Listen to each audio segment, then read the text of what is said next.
The worry is that unless HTS can show people that they're going to make things better reasonably soon, then people might start to ask them, well, why shouldn't I form a militia or an armed gang and put food on the table that way?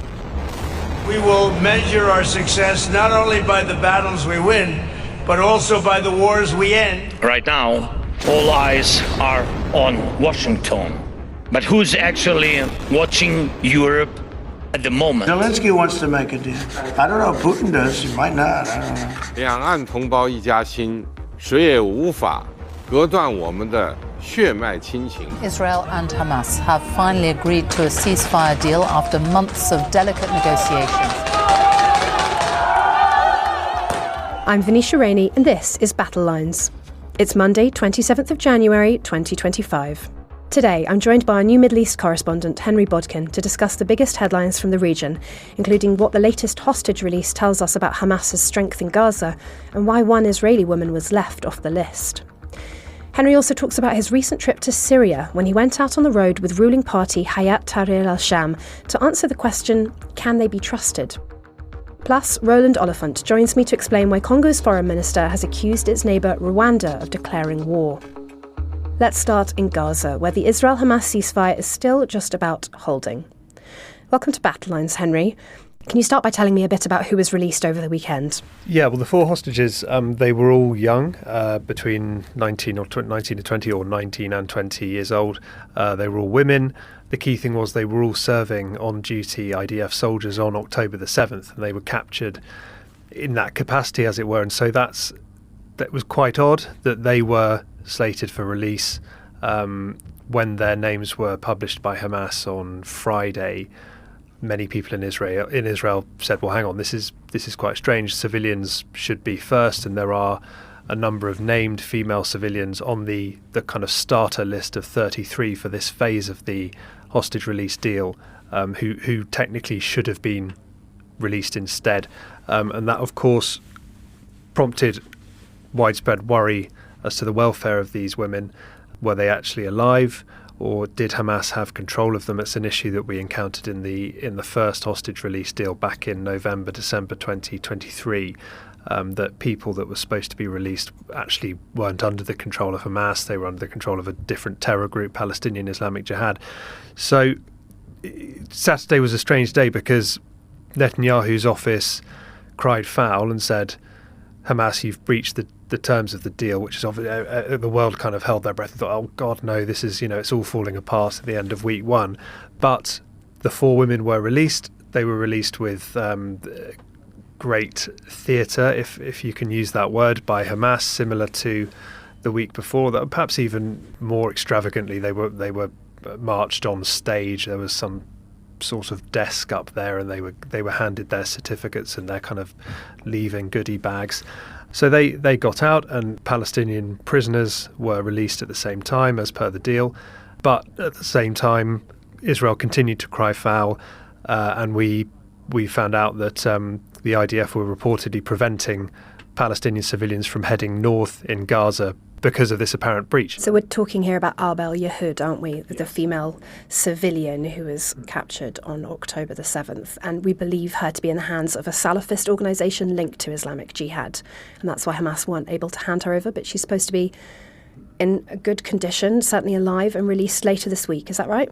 Well, yes. There's been a huge uptick of hope among her friends and family and wider Israeli society, because this unscheduled release on Thursday has now been penciled in, at least, and she is on the list of three hostages who are promised to be released. The other one is a man called Agam Berger, who's an IDF soldier, and there's one other hostage whose name hasn't been released, who are due to be released on Thursday, and as such, Palestinian civilians are now being allowed to head north back to their homes, or the remains of their homes in the north of Gaza. So the hostage release deal seems to be still in shape. I want to talk a bit more about these 4 women that were released because, as you say, they were part of the IDF, but they weren't armed when they were seized. They were female spotters, right? So they were based in just on the Gaza border, and their job was to watch Gaza. And they had these very intense jobs where they'd sit there at a computer for 12 hours and they'd be watching all these cameras and monitoring for any sorts of changes. And the spotters in the IDF, these spotters, were the ones who raised the alarm quite early on, quite a few months before October 7th, that something was afoot, and they were ignored. And now they've been released back. And I think my sense is that in Israel, there's a sense that these women were betrayed quite heavily. And obviously, we're still waiting for an investigation into October 7th and all the various failings. But these women have become quite symbolic of how Israel failed itself on October 7th, as well as obviously Hamas's atrocities. Absolutely. And one of the points about everything that's happened since October the 7th, the almost relentless and devastating war, is that an investigation and the real questions among Israeli society haven't really started yet. I mean, obviously the failure has been questioned and criticised, but there hasn't really been a quiet space yet for that side of things to really get going. But it has come out that some of these units, which were staffed mainly by women, or in this case exclusively by women, were raising the alarm before October the 7th, and they were ignored. And it just reinforces the point that this billion-dollar wall that Israel had around Gaza, as many defence experts were quick to point out in the days after October the 7th, it's not a defence in itself. It's part of a system of defence that involves agile use of intelligence, the ability of troops to move around.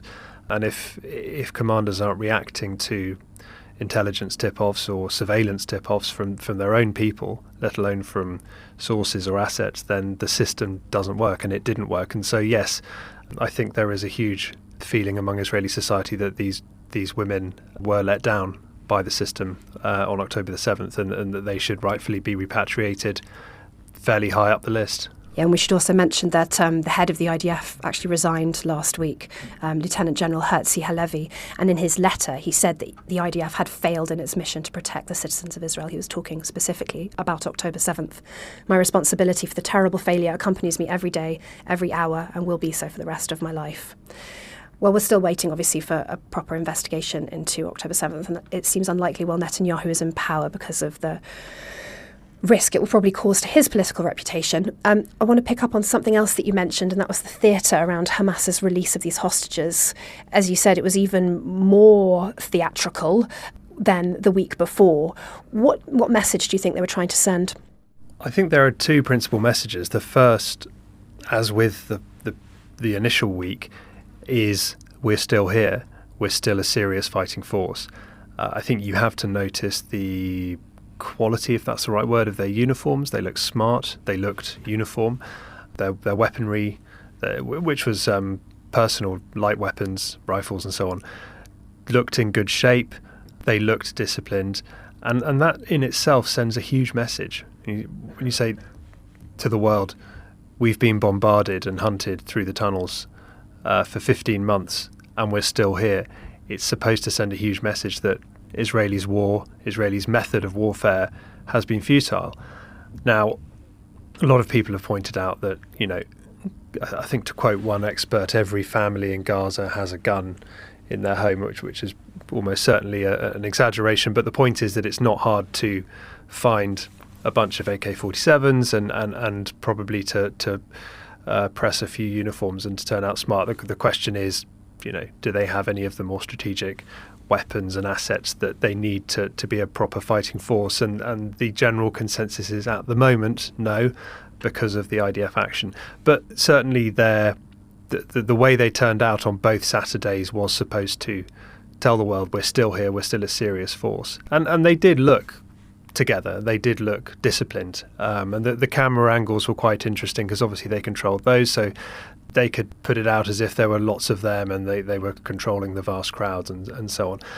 The other point is that the way that they treated these female hostages who were released, they made sure that these women were themselves well turned out, that they looked relatively healthy. They put them in IDF uniforms, didn't they? Which was bizarre because they were kidnapped in their pyjamas. Yeah. They did this weekend, yes. And I think that was probably obviously to make a point. And they gave them these kind of certificates which is obviously quite weird and quite twisted in a way. And these kind of goodie bags, or almost like party bags, something you get when you leave an event.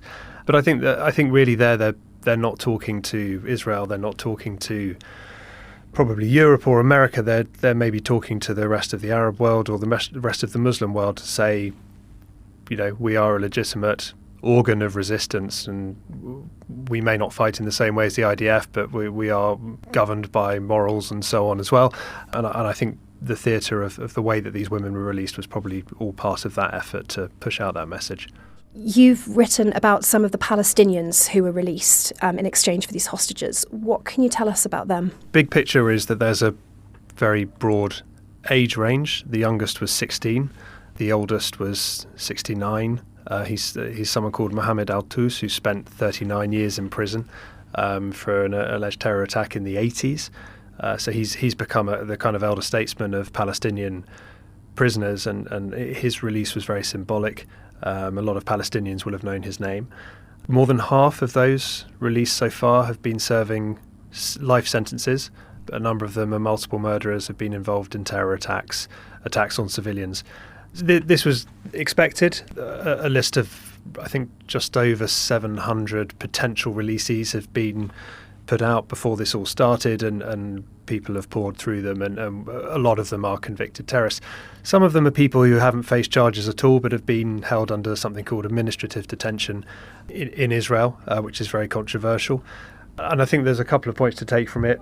Again, in terms of the messaging, the propaganda, which is such an integral part of all of this, is that Hamas want to show the world, look, Israel rounds up young men, children even, without charge, and keeps them in prisons, and now they're coming out to get that message out there. But also, they're getting their people out. They're getting their top fighters, their top doers, as it were. They need to repopulate their ranks, and a lot of these people coming out are people who have committed acts of terrorism for Hamas before, and presumably the current leadership of Hamas hope will one day in the future be able to do so again. But a lot of the people convicted of the most serious crimes are being deported, isn't that right, to Egypt first and then further abroad? That's the plan, not being yes. Released into the West Bank or Gaza, as far as I understand. Yes. As part of the scheme, a lot of them are being deported into Egypt and further abroad. And the IDF simultaneously has launched quite an aggressive operation in Jenin as part of a wider activity in the West Bank, which is seen as an effort to nip in the bud any kind of unrest that could be sparked by the release of these prisoners. The last thing I wanted to ask you just on Gaza are about Trump's comments. Obviously, over the weekend, he was speaking to reporters on Air Force One, and he made, in typical Trump fashion, some quite poorly worded, perhaps, comments, basically suggesting that Egypt and Jordan should take the 1.5 million people without homes or who've been displaced, and that they could just clean Gaza out. What's the reaction been on the ground to those comments?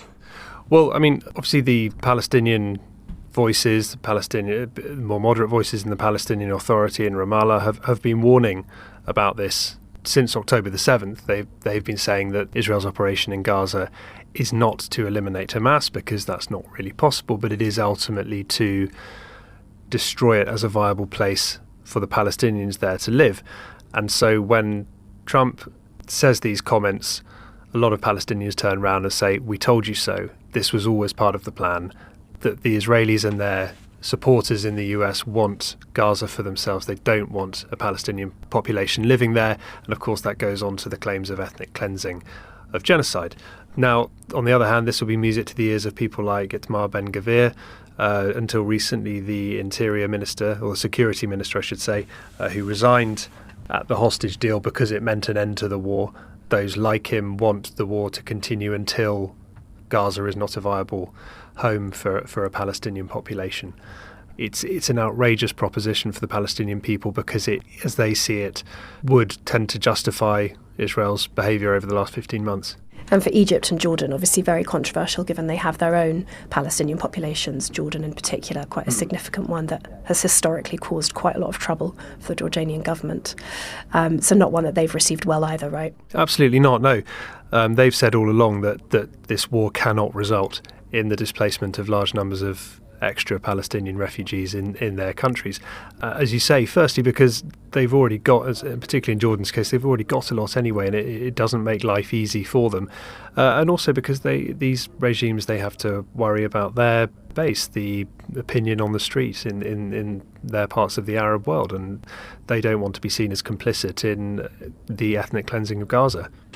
I think the other name of the country I saw being chucked around as a home for Gazan refugees is Indonesia, which seems pretty ludicrous. And from what I hear, Indonesia hadn't heard anything about it until it was reported in the press. Yeah, but the way things are going, I mean, the Indonesian Prime Minister would probably be, he would be a fool to write it off completely. I mean, you never know, Trump could be threatening tariffs on him if he doesn't comply soon. But yeah, that name was thrown around as well. Coming up after the break, Henry talks about his time on the road with Hayat Tahrir al-Sham, and we look at the role that precious minerals are playing in the conflict in Congo. Welcome back. I've still got Henry Bodkin in the studio with me, and we're going to be discussing his recent trip to Syria. So, you went out on the road with Hayat Tahrir al-Sham, the new ruling party in Syria. What was that like? Well, I mean, a lot of people have asked me that, and actually they were charming.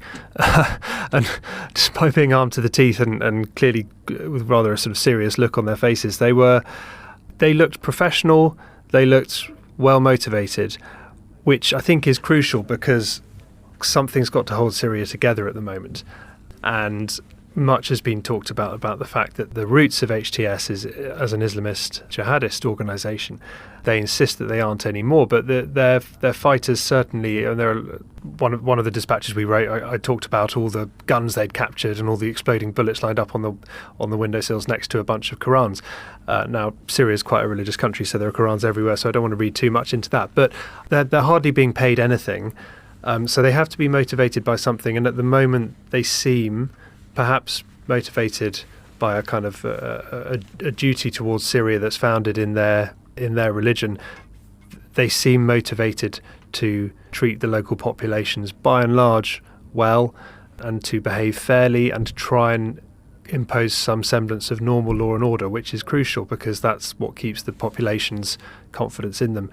So we join them on or in some cases just in the aftermath of these security sweeps they're doing. There's a huge amount of weaponry littering Syria, just left around. A lot of the army, a lot of Assad's henchmen just left them in the streets when the regime fell, or if they were sufficiently senior and worried that they were going to get lifted or executed or just shot out of hand for their part in the atrocities, they held on to them. So the ones that were left in the street, they were then picked up by normal civilians. And so the HTS are going around these neighbourhoods quite systematically. They seem to have quite good intelligence. They know which houses to knock on the doors of, which suggests strong local support, certainly in the Sunni areas. I mean, it's a Sunni majority country, but certainly not all areas are Sunni majority. And it seems, from what we saw in Damascus, outside Damascus, in Homs, that they're trying to do it fairly and they're trying to reassure the population. But it's difficult, and particularly in the west of the country where there are lots of Alawite communities, Alawite neighbourhoods. That's the minority Shia sect that Bashar al-Assad and his family came from. Things are a lot more difficult in those areas. I want to just read something from the Syrian Observatory for Human Rights, which is a London-based humanitarian NGO, something that they reported over the weekend. There have been grave violations and summary executions that have cost the lives of 35 people over the past 72 hours. Members of religious minorities have suffered humiliations, and the observatory also listed mass arbitrary arrests, atrocious abuse, attacks against religious symbols, mutilations of corpses, summary and brutal executions targeting civilians that showed an unprecedented level of cruelty and violence. That obviously contrasts a bit with the charming gentleman that you were escorted around. How do you reconcile that with what's going on in Syria at the moment?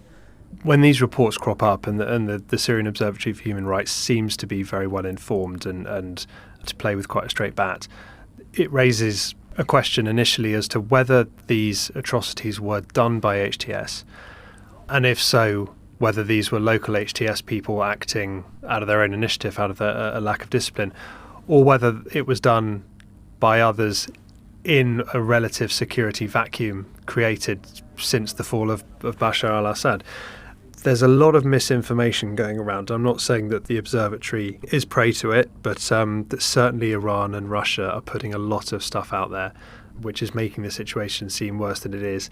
I'm certainly not saying that HTS members have not been summarily executing people. They certainly have, and gunmen affiliated to them. This may sound perverse, but you have to put it in the context of a 53-year horrendous regime has fallen. There's a lot of scores being settled. One of the things we noticed was a lot of these HTS patrols, these security details, they're local boys, a lot of them. They're in the areas that they grew up in. So if, for want of a better term, someone's getting whacked because he was too close to Assad or has blood on his hands, is that HTS ordering it from the top, or is it a local reprisal? We don't know yet. A murder is a murder, of course, but the overwhelming attitude I noticed certainly in Damascus and in Homs and in other Sunni areas is that normal Syrians are desperate for people to give HTS a chance, and that they feel relatively safer than they did under Assad, and certainly they feel safer under the nightmare of a full sectarian conflagration. Obviously, it's right to look out for the what's happening to minorities, and there have been some quite troubling videos popping up of Alawite men being forced to crawl through the mud and things like that, and being humiliated and being barked at and so on.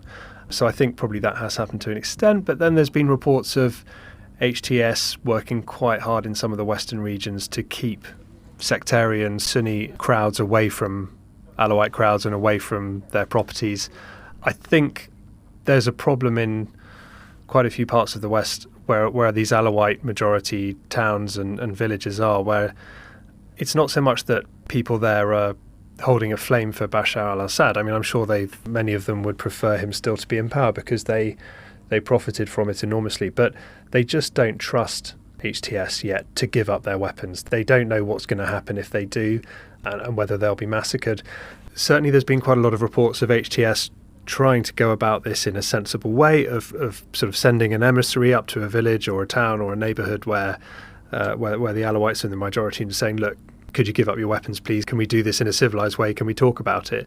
Rather than just piling in and starting shooting, although, as you say, there have been reports of massacres. But then I think within the last 2-3 days there was a report of 10 HTS men turning up dead. So it's very febrile in the west of the country. Certainly in the main belt, Damascus, Homs, there seemed to be, at least a week, 10 days ago when I was there seemed to be a lot of support still for HTS and a general confidence in the way they were running things. It sounds like the EU is going to lift at least some sanctions later today. I see the EU foreign ministers are going to be meeting later. We're recording this on Monday morning.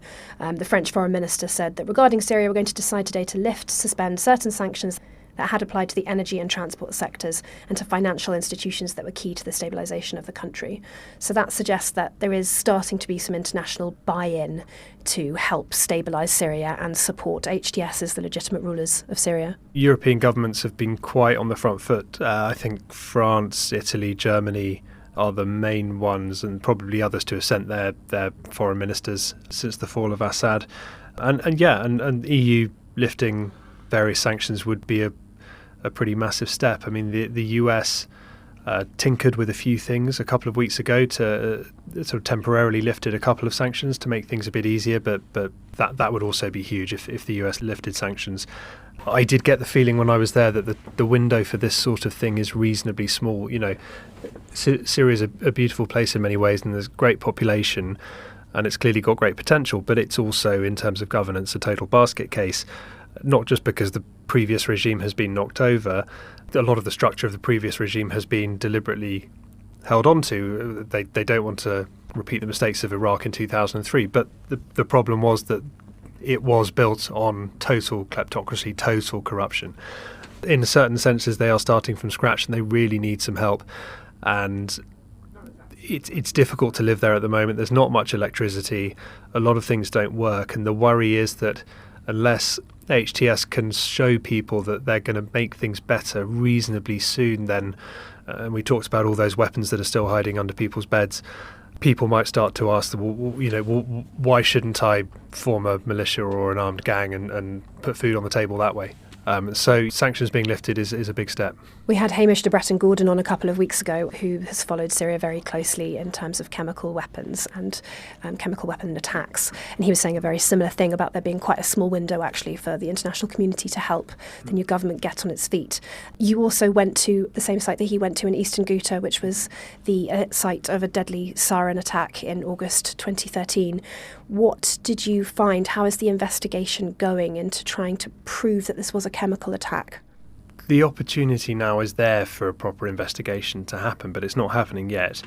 I spoke to sources who lead me to believe that the white helmets, the rescue workers who went in to pull people out of rubble during the civil war, who are now actually quite a central part of Syria's emerging health system, that they've been having discussions with al-Sham, the new leader, to get this kind of investigation going.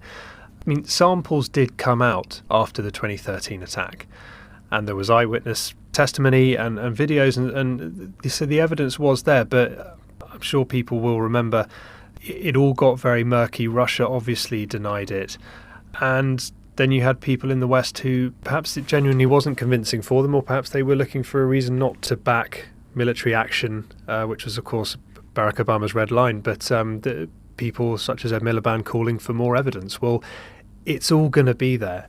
We visited the mass graves, something like 1,200. I mean, more than 1,200 were killed, but there was something like 1,200 bodies buried beneath 3 strips of hardened dirt, which were roughly the same shape as a cricket wicket, really, a cricket pitch. It's unbelievable how they've managed to get so many bodies into that small space, but they did it in layers, obviously.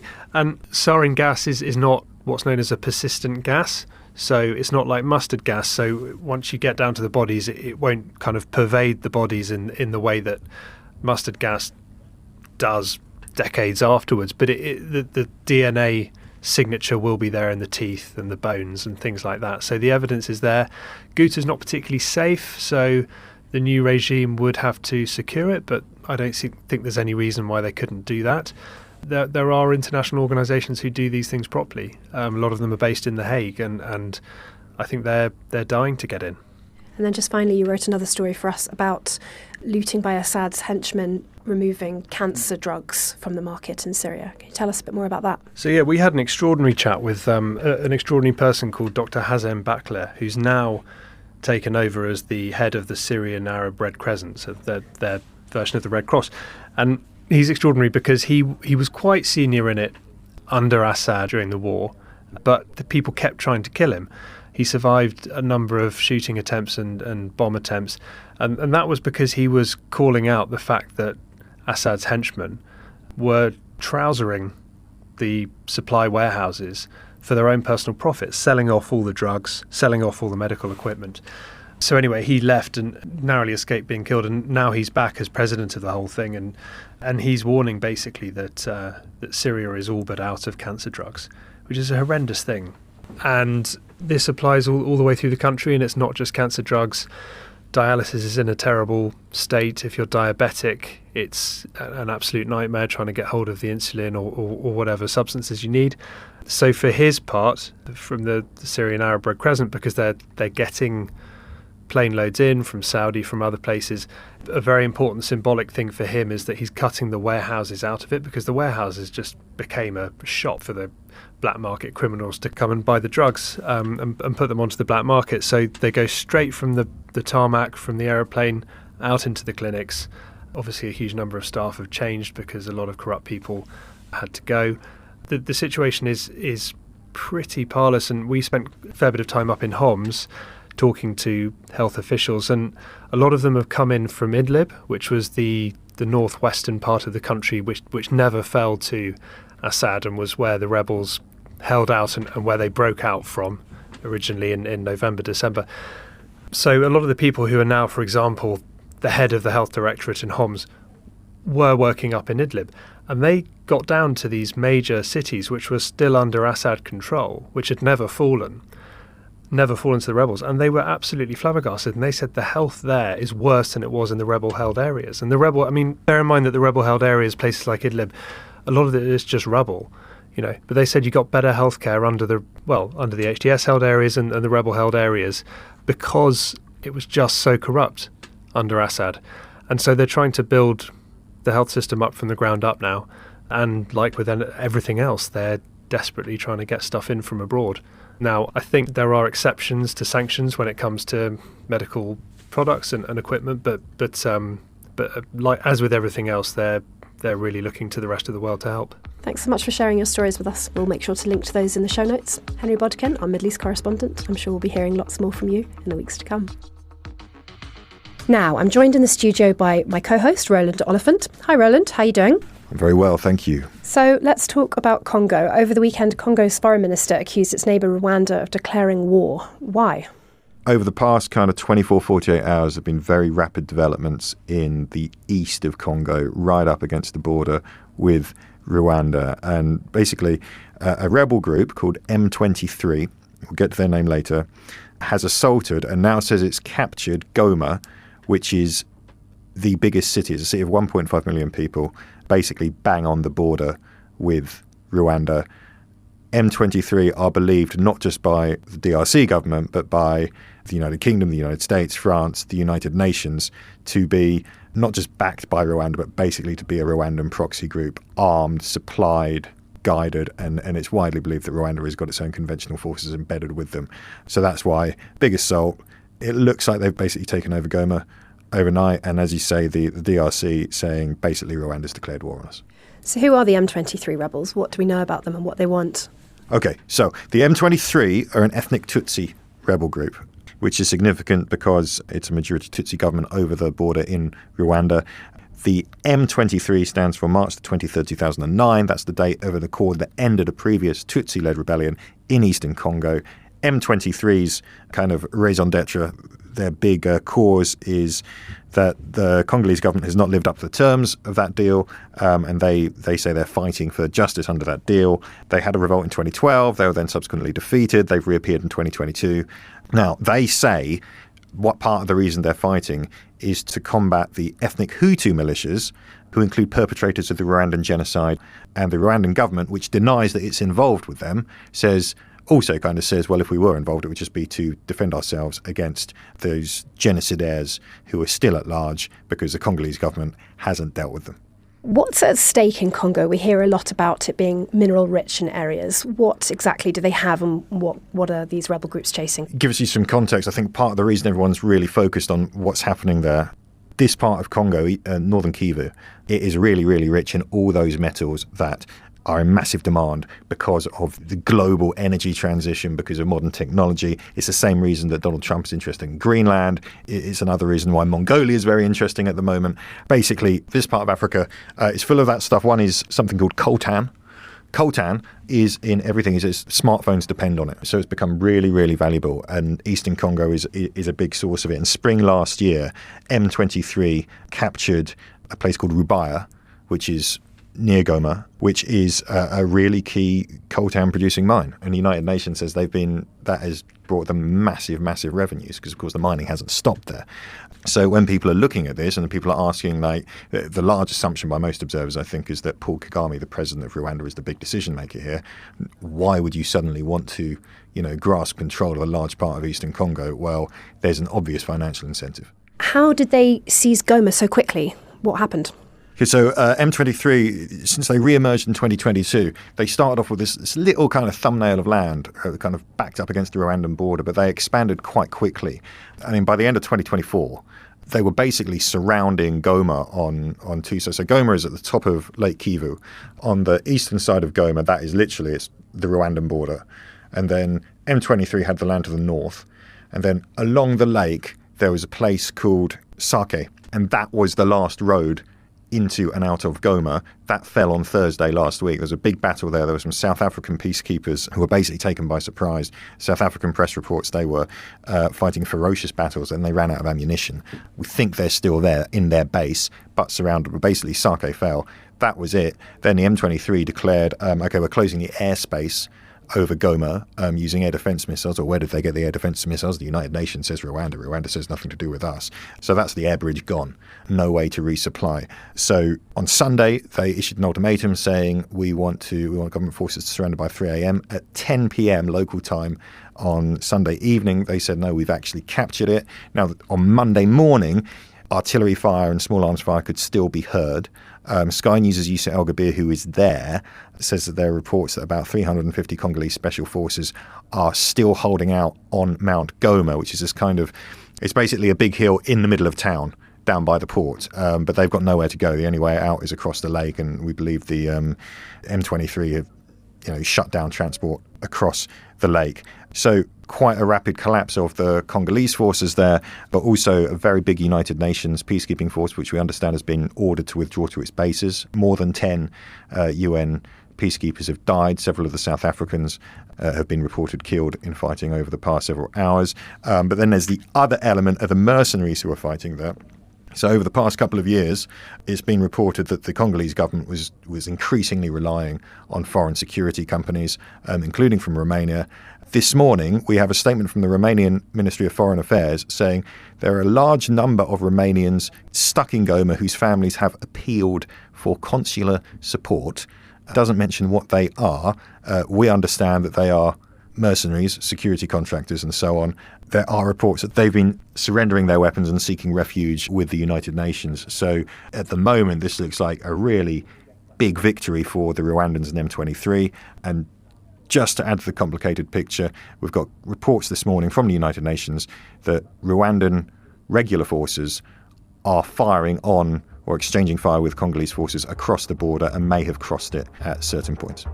A very fluid situation, and thanks Roland Oliphant, my co-host on Battlelines. That's all for today's episode. We'll be back again on Friday with another US-focused show. Speak to you then. Goodbye. Battlelines is an original podcast from The Telegraph, created by David Knowles.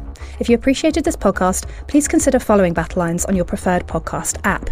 And if you have a moment, leave us a review, as it helps others find the show.